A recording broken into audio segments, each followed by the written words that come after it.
Hello and welcome to a brand new series of the Culture Cafe, where we cover arts and culture in Hull with enthusiasm, passion and chip spice. You can join the conversation online and we want to hear your thoughts. You can join us on facebook.com/Culture Cafe Hull. Or on Twitter, Instagram and Tumblr at Culture Cafe Hull. Coming up in the show, Made in Hull. 2017 started not with a whimper but a bang, and Taryn Puckering was right in the thick of it. Blade. Some prankster smuggled the better part of a wind turbine into Victoria Square. Louise Brown finds out if it's art or engineering. Bowhead. The Maritime Museum faces up to Hull's past. Forgotten Town. Hull's got a new anthem, although no one can quite remember what the old one was. Henry Priestman gives us his elevator pitch. Come transmissions. Hull's art provocateurs return to the city and Louise questions the questionable. The centre of Hull burst into bloom thanks to the miracle of plastic. Hull went to Hollywood and Taryn hung around the red carpet. We visited the mysterious East and discovered curious going on Holderness Road. We celebrated the time an artist made art out of plumbing. I went to the CAG Gallery to see if they're really taking the... And lots of us took to Facebook, not to complain about orange barriers, but to discuss the nature of art. City of Culture officially kicked off with a firework display, but the real star of the first week was an altogether different kind of light show. Made in Hull was a series of films telling the story of Hull and its people. Over the week's duration, over 300,000 people flooded into Queen Victoria Square to see it. And on the opening night, our reporter Taryn was right in the thick of it. It's January the 1st, but we're not here to celebrate the new year. We're here to celebrate Hull's new year. Welcome to Hull 2017, the City of Culture. The year-long City of Culture status is modelled on the EU's Capitals of Culture. For the whole of 2017, Hull will play a central role in arts and culture, both nationally and internationally. And it all starts here. Made in Hull is a week-long city-wide series of installations. There are lights, projections, soundscapes and more, all telling the story of Hull. Now it's a week-long event that you can dip into, or there is a route that you can follow, which is what I'm going to do with this handy map.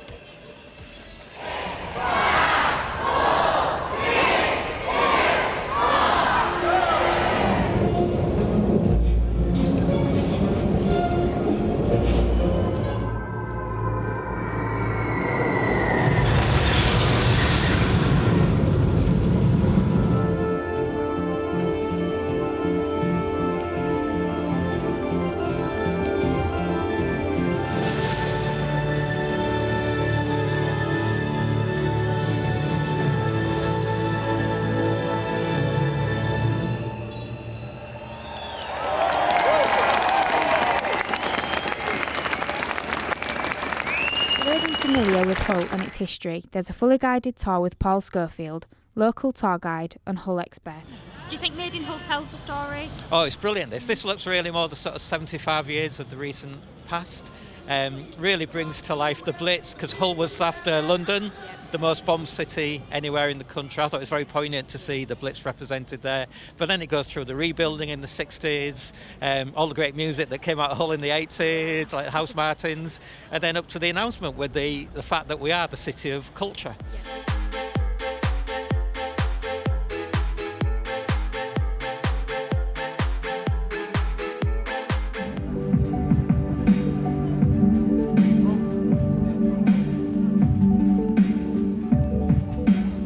So here we are, ready for the formal start of City of Culture with a massive firework and music show.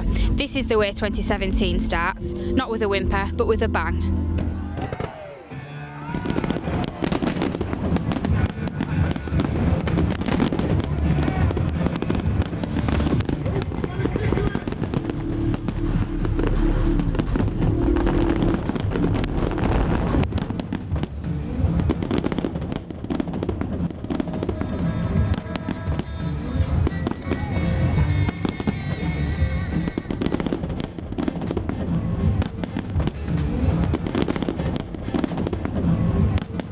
So, was it a whimper or was it a bang? Bob, what do you think? I think it was a bang. It was a very popular bang, yeah. There was hundreds and hundreds of people there. It was so popular, wasn't it? It went down a treat, didn't it? What do you think? And I agree, it was popular and I understand why, but don't you think because of the amount of advertisement they put into the fireworks that it just wasn't as good as you expected it to be? Well, I saw it from a distance. I saw it from Barton, and Barton was absolutely packed full, and it looked brilliant from where I saw it. See, I don't know if I'm just easy to impress, but I was there with Taryn actually on the night that she was there, obviously on the night. But I was with Taryn there seeing that, and because I was just immersed in the atmosphere, and there was so many people. We were right near they made the press pit right at the front. I was just blown away. I don't see many firework displays though, so maybe I'm too easily impressed. You say it wasn't that? Maybe. It was really good, don't get me wrong, but they compared it to London and the extravaganza that goes on there, so you just sometimes wonder, was it as good as they said it was going to be? But then I don't think for Hull, I think it was still an amazing way to start the year. I can't fault it. Okay. Now, what do we think of the films? The one at the films at the start. They were really good look at Hull's history. Yeah. The whole event, wasn't it? The whole. I mean, everyone gathered there in the centre. And again, the crowds. There was loads of people turned up every night for it. It was chocker, wasn't it? But I feel like because it was so the height of it as well, you could still all see it and really clearly, and it was so creative. Yeah. It was a really good way to get the history of Hull about without you could just wander around, and it wasn't a set museum that you had to go read billboards or anything like that. It was really good. Well, on the other side of the square, in the warm and dry, another story was being told. Burrhead is an art installation that combines music and animation. It was created by the students from the University of Hull and the Hull School of Art and Design, and the museum was exhibited in the Maritime Museum in Victoria Square. It used some of the latest techniques of modern computer animation, and the music moves between classical and electronic. The bowhead whale was the favourite prey of the hunting vessels that set out from Hull right up to the early 20th century. This is a part of Hull's maritime history that is often overlooked. So what did we think of bowhead then? I thought, well, first of all, let's touch on the animation there.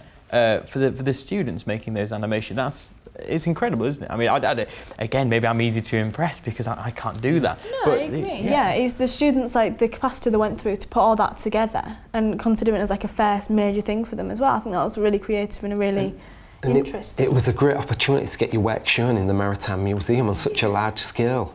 It put Hull in the national media for a second time in as many weeks. And it asked the people of Hull a massive question, a 75-metre long question in fact. What is art? Some people aren't sure if it is art, and some people are sure it isn't art. Louise Brown thinks she knows, but is she right?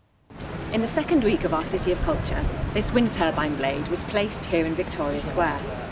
On that Sunday morning, hundreds of people turned up to watch it being installed. And since then, it has become the centrepiece for the City of Culture, both literally and metaphorically. Even before the final fixings were completed, its status was being questioned and debated. There are those that think it has no place here, and there are those that love it, but who will tell you that it is not art. Even the people who commissioned it seem to shy away from calling it art, preferring to emphasise the debate that it has stirred. So is a wind turbine blade art? No, of course it isn't. Put this on a wind turbine and it's a piece of magnificent engineering. But however well engineered it is, it will never be art. Placing it in the city centre, in a square barely large enough to accommodate it, that's a different matter.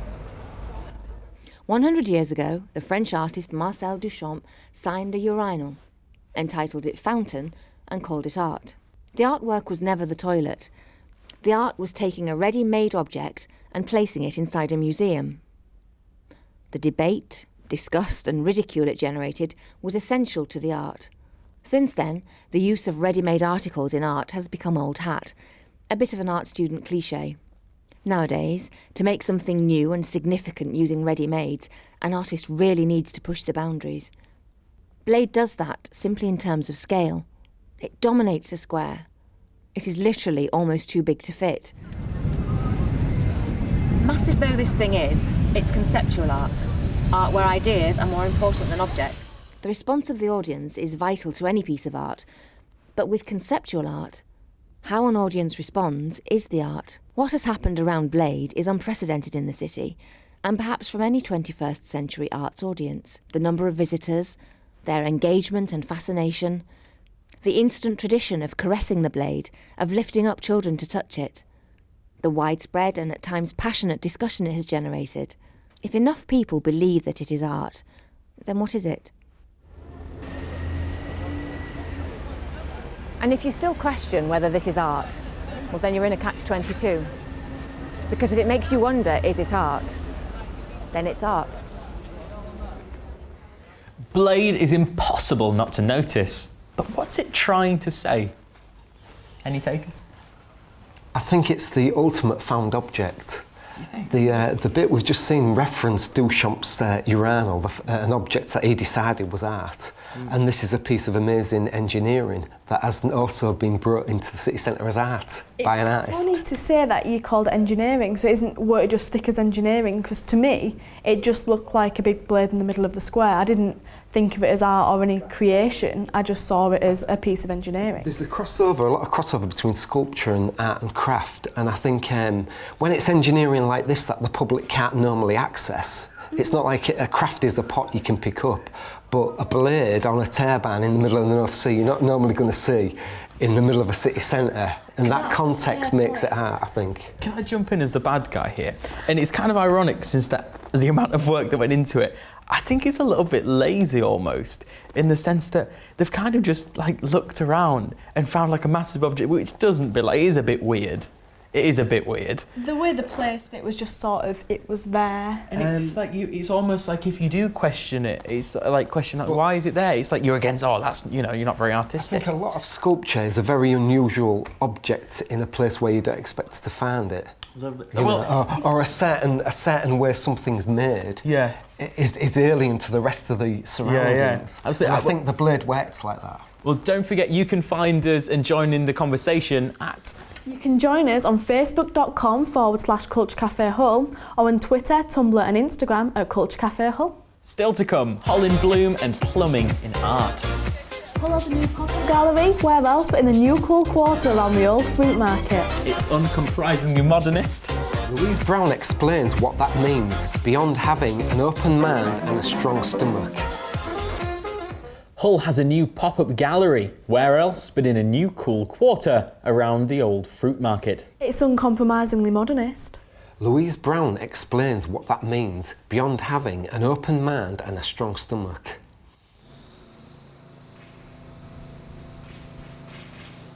The Humber Street Gallery is Hull's latest pop-up art space, and perhaps the first to receive serious funding. It's self-consciously a contemporary art gallery. But what does contemporary mean in the world of the arts? Put simply, contemporary art is work from living artists. But the reality is so much more complex and complicated. It questions not only the meaning of art, but the role and purpose of the art gallery. This exhibition from Sarah Lucas is an excerpt from Power in Woman. It's rather unsettling and perhaps shocking to some. The shock value of contemporary art is misunderstood. The aim isn't just to give offence, but to challenge, to provoke, to question. The artist is trying to elicit a response from the audience, and we shouldn't be surprised if this makes us feel a little uneasy at times. This major retrospective exhibition by Hull's own Coombe Transmissions is deliberately transgressive. So much so that the art collective was run out of town in the early 70s, escaping to the relative freedoms of London. The work of these art provocateurs sits uneasily in an art gallery, not because of what they did, but how they did it. Coombe Transmissions were performance artists. These are promotional posters, not works of art. The musical instruments and costumes are just objects. The artworks are performances that took place decades ago. A few of these happenings are preserved on video. Are these videos art? Maybe. But is a film of a theatre performance the same as watching the play live? An essential part of this performance is that it was done in the street to unsuspecting shoppers. So am I looking at art, or am I looking at someone creating art? A contemporary gallery will always have an uneasy relationship with the art it displays. Their role is to bring people to the art, but the art is often challenging, and at times the artists trade in outrage. Sometimes the art itself seems unsuitable for a gallery space. Does a piece of video art need to be in a gallery? Does a piece of performance art that confronts the public even want to be in a gallery? Coombe Transmissions wanted to smash the system. Yet their exhibition and performance at the Institute of Contemporary Art in 1976 was vital to boosting their profile and securing funding. They relied on Arts Council funding, and if this correspondence is anything to go by, sent the Arts Council abuse-laden letters justifying their grant requests. None of this undermines the role of a modern art gallery. Art that pushes at the boundaries will be challenging, and its relationship with the world will be awkward. This uncomfortable but essential interplay between the artist and the gallery is one of the defining energies of modern art. This essential piece of Hull public art started life as a drunken prank and was transformed into a sailor's landmark. Eventually, it became the icon of the lost fishing industry. This is accidental art. It challenges you to call it art, or dismiss it as drunken vandalism. Or maybe it doesn't care what you think. It was never supposed to be in an art gallery, and yet here it is.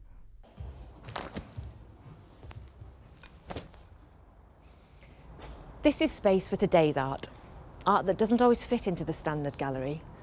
It can be a home to non-art, accidental art, outsider art, the unwelcomed and the unwelcoming, the questioning and the questionable, as well as the conventional paintings and sculptures that happen to be created within our generation.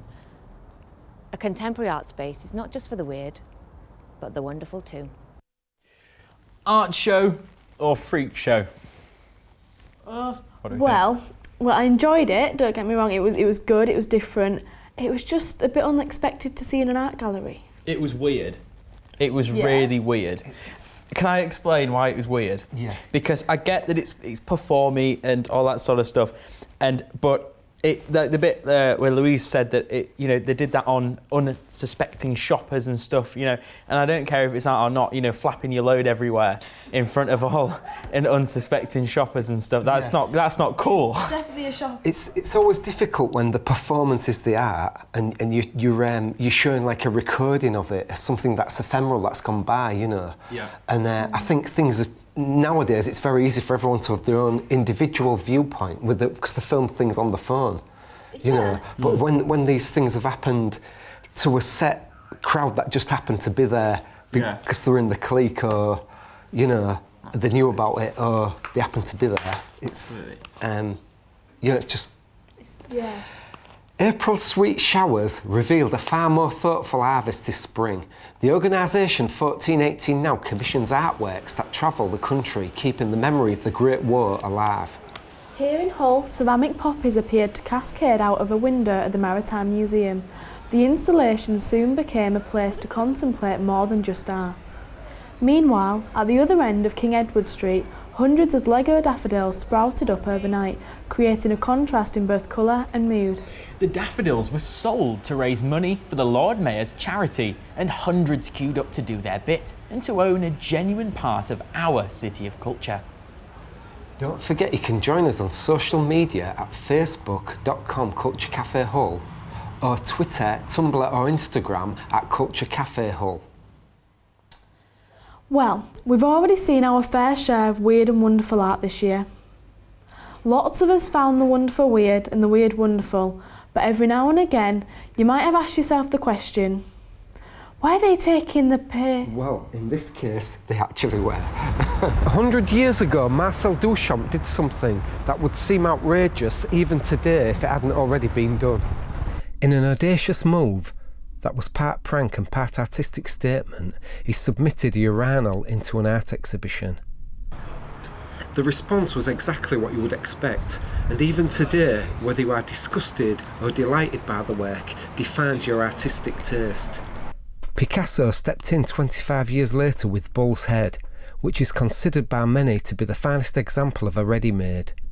But modern art is almost defined by shock and scandal, and it shouldn't come as a surprise which of these two works is the most famous. And it is because of this notoriety that 100 years later we have this, a series of artistic responses to Fountain.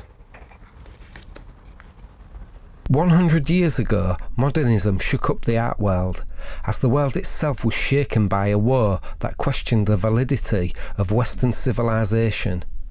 artists reflected what was happening to the world by either destroying the old culture or trying to create a new one. The old order was breaking apart, and Duchamp's fountain was one of the major fracture points. The pieces in this exhibition are inspired by Duchamp's infamous work. Many of them are surface decoration on Armitage Shanks urinals. We are developing a tradition in Hull of surface decoration. The Larkin toads and the Emmy Johnson moths. It adds fun and celebration, but sometimes lacks the deeper meaning of the original imagery. Do any of these works feel like a response to the original? There is no shock value in calling a toilet art these days. If anything, the opposite is true. Can plumbing still ask important questions? Well, a urinal that doubles as a water fountain certainly makes me think. As does a miniature urinal as jewellery. A urinal broken up and the ceramic embedded seamlessly into a stone slab. Chewing gum a sculpture? Bringing the gram of a public toilet into the gallery?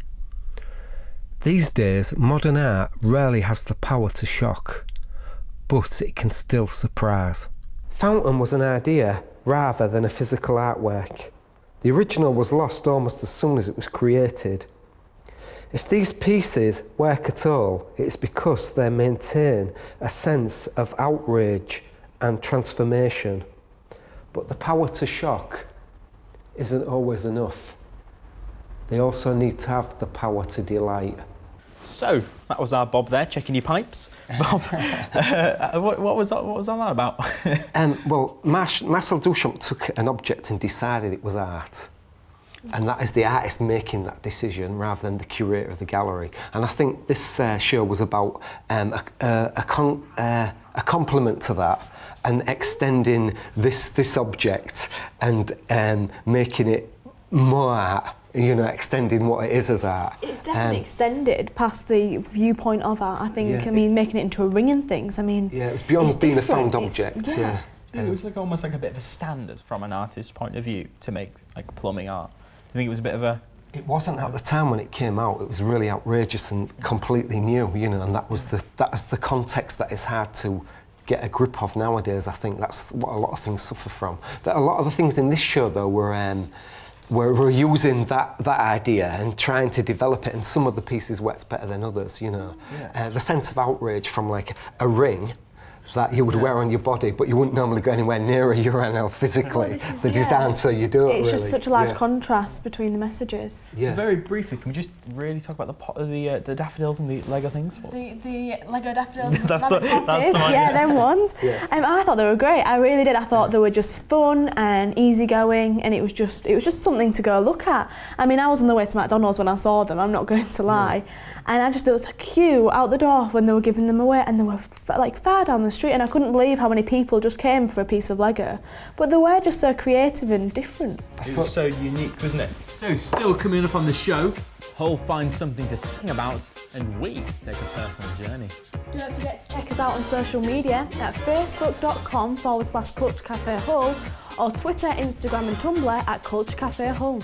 This year, Hull twinned itself with Tinseltown. Well, not quite, but this photography exhibition found international recognition.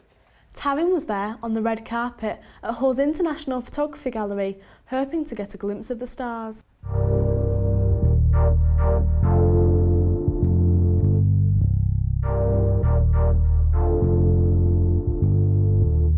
The name Hull has always been a gift to poets and punsters. Think of the Hull and back, one Hull of a city. And of course, it's never dull in Hull. But tonight we're celebrating one of my favourites. Welcome to Hollywood Icons.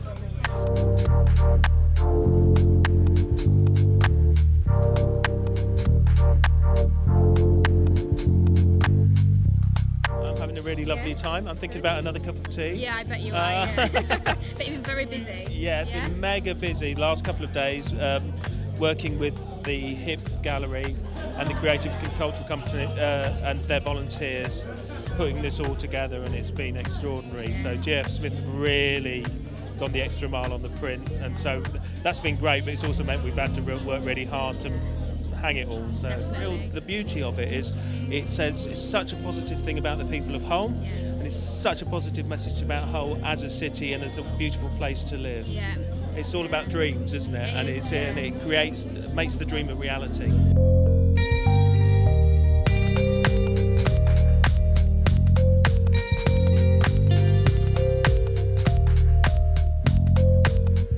I've chosen these 24 images for the permanent collection of the Hip Gallery, and then the other 76 I think I've printed.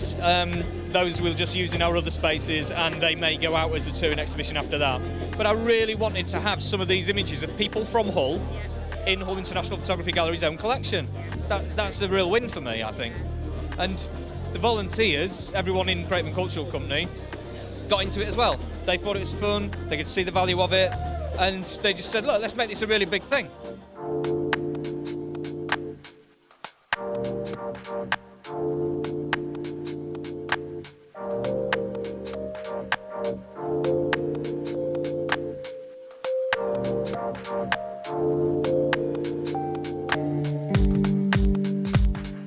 Some people may think that this is just a local event, but 200 people have transformed from Hull Local to Hollywood Icon. And it's this enthusiasm that has gained the exhibition national and international press. But when was the last time someone from Hull got their picture in the LA Times? So who wore it best? Hollywood or Hollywood? Well, I thought this was a really good, fun exhibition. Yeah. You know, the idea of taking people from Hull and making them superstars, and taking Hull locations and making them Hollywood locations. It was just a bit of fun, wasn't it? And I mean, I know that it was independent from itself, from the actual Hull City of Culture 2017, and I know that it got a lot of publicity in international newspapers and things like that, which I thought was amazing for what it actually was. Yeah. So if we are going to compare the two, I think from the amount of publicity it got, it did really well. It's considerable difference in funding between Hollywood and Hollywood. And I think a lot of them worked on some of them worked on different levels. You know, some worked because they did actually look like the films, like Blade Runner, for instance, worked really well. The Wild One, the Marlon Brando film, sort of worked quite well. All the bikers outside a pub, you know, and then others were obviously would have more difficulty being that particular film. It really did bring out Hull's humour, though, didn't it? The humour of the whole thing, and this guy is very sort of like British about it. And to be, to have a bit of fun and to be able to laugh at itself a little bit, and you know, accept that we can do these things our way, even if we can't always reach that same level of glamour. It was a bit of independence from Hull, wasn't it? It's just we don't need to compare because we're our own sort of thing. We are Hull, we are City of Culture. We definitely put a whole twist on it, didn't we, really? What do theatre and taxis have in common? They can both take you on a personal journey. That's exactly what the organisers of Assemble Fest decided to do. Now and Then was a drama performance that took place as a trip in a taxi, and we went along for a ride.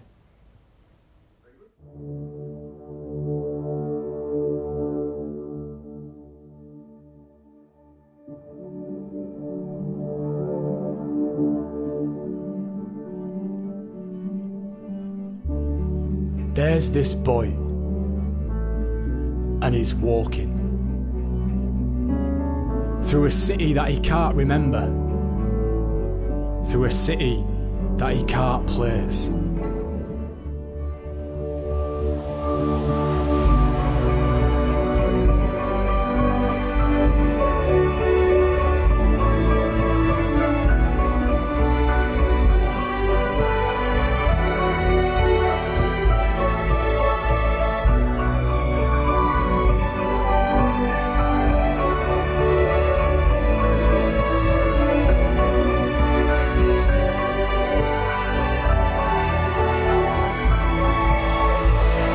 There's this boy, and he's walking, finding his city beyond the ambiguous filters and postcard pictures, beyond the discarded histories and hidden routines, beyond the edited stories, beyond the forgotten memories.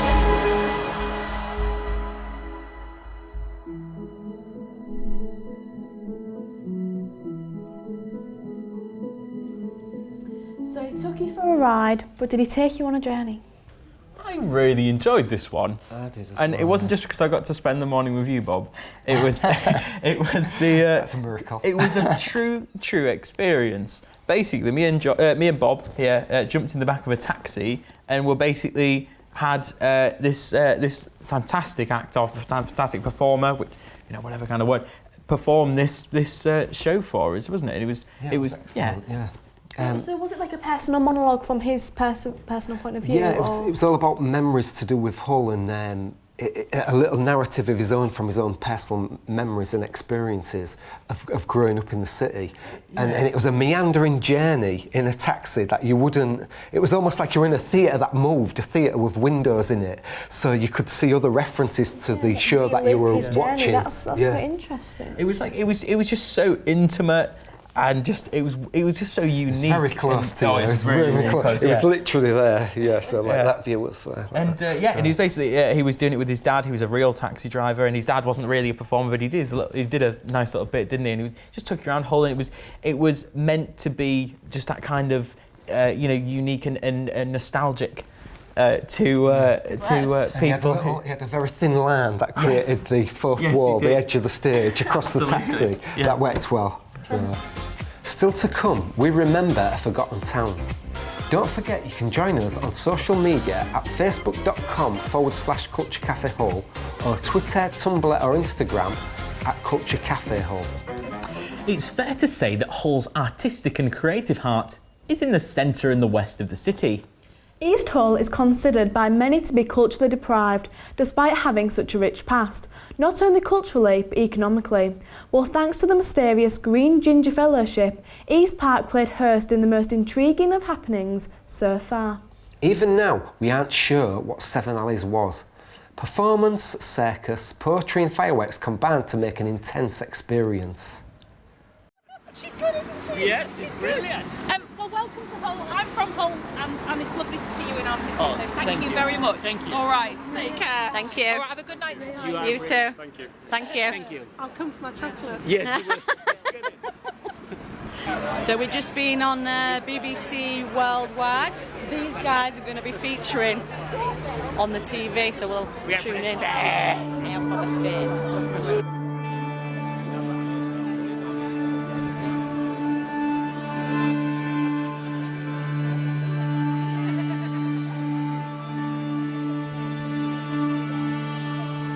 7 ghost stories on a ghost page, placed in a ghost bottle and thrown to the waves. From the land of Green Ginger to the shores of East Hull, searching for midnight on the 7th alley portal. 7 heavens, 7 seas, 7 for the harmonies, 7 souls to ride the carriage, set the course for 7 alleys.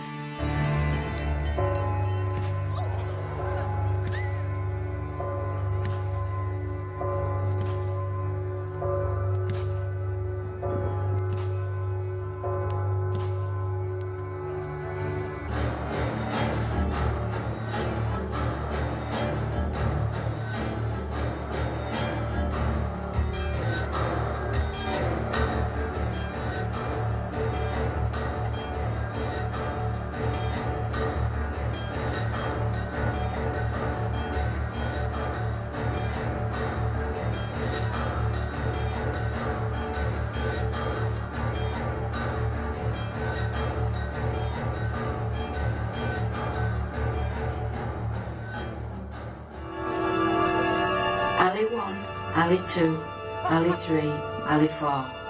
Undo the curse with a lullaby verse, or lose the bubble for eternity. Take a deep breath, count to 7, follow the bubble and hope for heaven.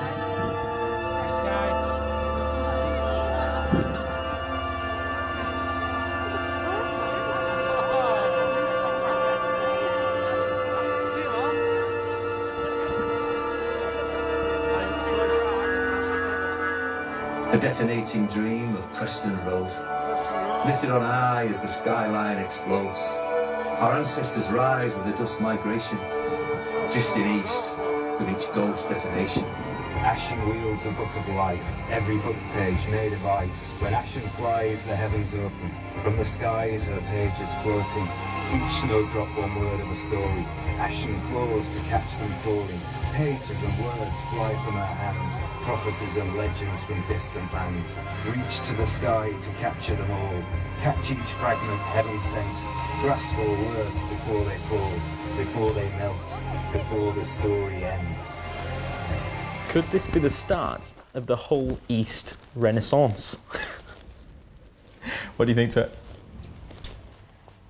It was intriguing, definitely, when you were all waiting to go and be taken down the centre of the park with all the lights gradually coming up as the sun set and the dry ice, the smog. Basically, it was just this kind of thing that happened in the park, and you were just taken on this little journey around the park and lots of things. Lights you had to follow and bells and things. But it was one day, I must get it off my chest, because I said it was a kind of a thing, and that was for a reason. It wasn't an event. Now, that wasn't us saying that, it was them, and they made a big deal about it not being an event. Yeah, you're rather upset about that. Was weird. it an event to that? Did you class it as an event? Well, it was something that happened. It was a happening. Anyway, it was a happening we experienced. So anyway, apart from that sort of weirdry, the actual show itself was a lot more like nicer, wasn't it? Yeah. Some great fireworks and some, not just fireworks. There's great performances from the actors, and a lot of atmosphere was created, I think. Absolutely, it was just I mean, you were totally just surrounded in this bubble, and you just kind of forgot everything, weren't you? You were just immersed in this performance and following this mysterious carriage around with people on it, with lights shining in the distance and trying to keep up with them and things. And they'd put all like lights down the trees and smoke and everything. It was very, very creepy. I really enjoyed it. Stumbling along the grass in the darkness and the slight sense of disorientation. Absolutely. So, do you remember when Hull was a forgotten town? In 1987, Henry Priestman wrote a song that summed up Hull's low point. Well, it's 30 years later, and my, how things have changed. We spoke to Henry at the launch of Hull's new anthem and the relaunch of his hit single. We wanted to know how the idea of revisiting his song was pitched to him, and where else but in an elevator. Last October, Humber Film came to me, and the pitch was they're trying to get funding for a film, and they were suggesting using my song, Forgotten Town. And I did say to them, look, it's a miserable song. It starts miserable, it ends miserable. And then they came back and said, well, could you change the chorus? And with my sort of artistic head, you go on, ooh, I'm not sure about that. But actually, it's been great. I was nervous about tampering with something that it was a hit 30 years ago. 30 years ago this month. And so I was a bit nervous about tampering, but I'm really pleased with the way the music's turned out. Martin and Emma singing on it are fabulous. Phil, who did the orchestration, did a brilliant job, and the film is just, it's great, it's absolutely fabulous. And it launches a new comedy duo, Priestman and Prescott, or should it be Prescott and Priestman? So is 2017 something to sing about?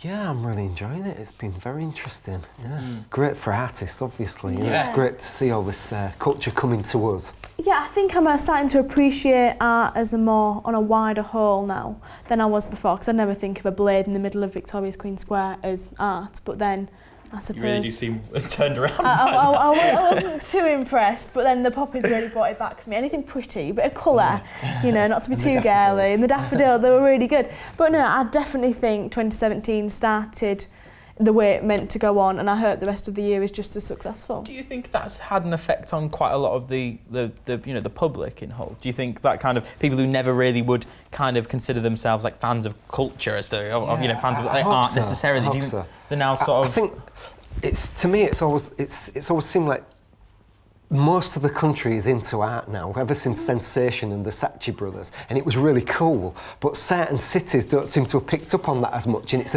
still a bit weird, And I think Hull still had a little bit of that, and hopefully it's disappearing. It is time to close the shutters here at the Culture Cafe. But before we do, we are going to play you out with Henry's song. It reworks an old lyric and an old attitude about a place they used to call Forgotten Town. Thanks for watching. We'll see you next time.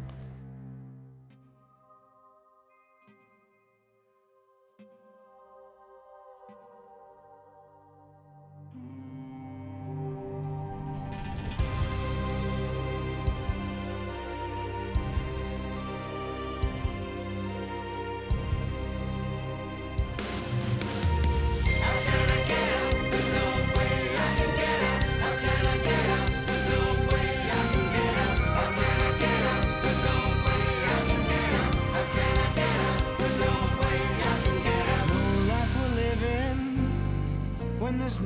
no time for giving, no sign of loving. In this age of push and shoving, another boy with a broken heart. Can't you see the pressure tearing me apart? Oh, there's so much for me to overcome. Should I stay and fight? Well, where else is there I can hide? There's no way I can get out. How can I get out? There's no way I can get out. How can I get out? There's no way I can get out. How can I get out? There's no way I can get out. No life for living when there's no time for giving. No reassuring can end what I'm enduring. I'm looking hard for the slightest sign. Hear the words echoing around my mind. I'm starting to believe what the papers say. Yet one more blow, I'm reeling and can't get away. There's no way I can get out. How can I get out? There's no way I can get out. How can I get out? There's no way I can get out. I gotta get out. There's no way. But if you open your eyes, you know there's so much you can do. If you open your eyes, you can make 1,000 wishes come true. So take me home to a place they used to call Forgotten Town. Out on its own, it's a city that's dancing to a brighter sound. Oh, take me home to a place they know